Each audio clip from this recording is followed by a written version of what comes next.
let's talk about landfill tax. It will be another one that is up for debate in the months to come. Could be one that impacts your business as well. It'd be fascinating to know. You may be up and about already, kicking off your working week on construction sites around the UK, running your construction businesses, your infrastructure businesses, manufacturing businesses. There have been some proposals to raise the tax that's levied on waste that is sent to landfill.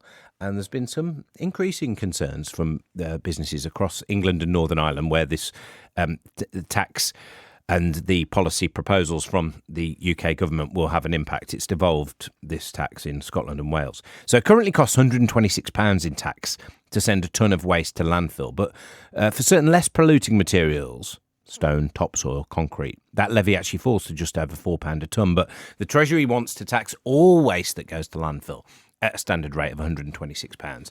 The National Federation of Builders, concerned about this, Rico Wojtulewicz is head of policy at the National Federation of Builders, joins me now. Rico, very good morning to you. Good morning to you. Lay out the impact of a change in the levy as you see it for your members.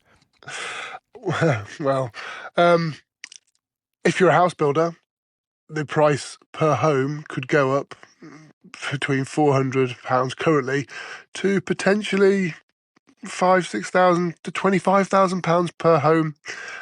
If you're building a warehouse, depending on the type of material. I saw an Amazon warehouse that was around £600,000 in landfill tax, could go up to 25 million. And if you're on construction projects, something like, a large one like HS2 or a small one like a road infrastructure, that could go up to millions of pounds as well. So it is a real problem for the industry. And what's most frustrating about it is actually, if you're a construction business doing this work, you might subcontract the work to somebody else. And so we're a bit unsure about how the prices are going to be shared across the industry, because someone's going to have to work out the costs, someone's going to have to absorb the costs. And that means that really, what the price increase is going to be, but the waste company is probably going to have some margin for error, and therefore whatever prices we think are going to come, probably going to be even higher than that. So it's an industry killer and a growth killer. So when we hear some of the numbers you're laying out there, clearly there'd be an impact, a big impact if companies ended up having to pay that amount. But at the same time, you're sort of telling us the amount that goes to landfill from major building projects isn't part of almost the main reason of having a tax of all waste at that higher rate is to force the industry to not send so much stuff to landfill, that too much stuff is going there at the moment. Yes, but let's compare somewhere like Germany, where they have more landfill for soil than we have entire landfill for everything in the UK. So they have what's called a circular economy strategy, whereby they say, well, let's make sure that this stuff doesn't go to landfill. It's not in Germany, it's not landfill, it's not treated as waste. So they have an actual approach that allows us to get these things over the line and reuse. We don't, and where we do have it, you have time limitations. So if you've got soil going to a place where you might want to store it for future use, it can be a year. So if you're forward planning, you almost aren't able to as a business, especially if you're on a smaller site, because you can't store it anywhere. So you have to send it to somewhere else. They can only store it for a year, a landfill site, as we would call them.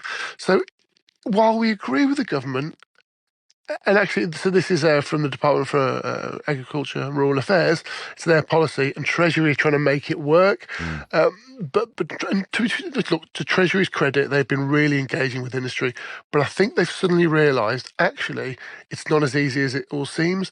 And if you're going to have a circular economy, which we completely agree with, you need to have a way to achieve that. And I'll give a really good example for that. We are an island nation, and we have issues with coastal erosion. So we could use the concrete to stop some of that coastal erosion. If you don't have a strategy to reuse that concrete, you can't store it anywhere. where can it be reused? You can't use it in highways, you can't use it in other projects because of the structural integrity. So you need to have a strategy. The strategy must come first, not a tax that you can't do anything about. Have you found, Rico, that since these proposals were mooted and the government, or the Treasury, as you described there, Rachel Reeves, the Chancellor's Department, have said that no decisions have been made on these proposals yet and that they're committed to working with businesses to understand that impact. So we're hearing a little bit of that from you.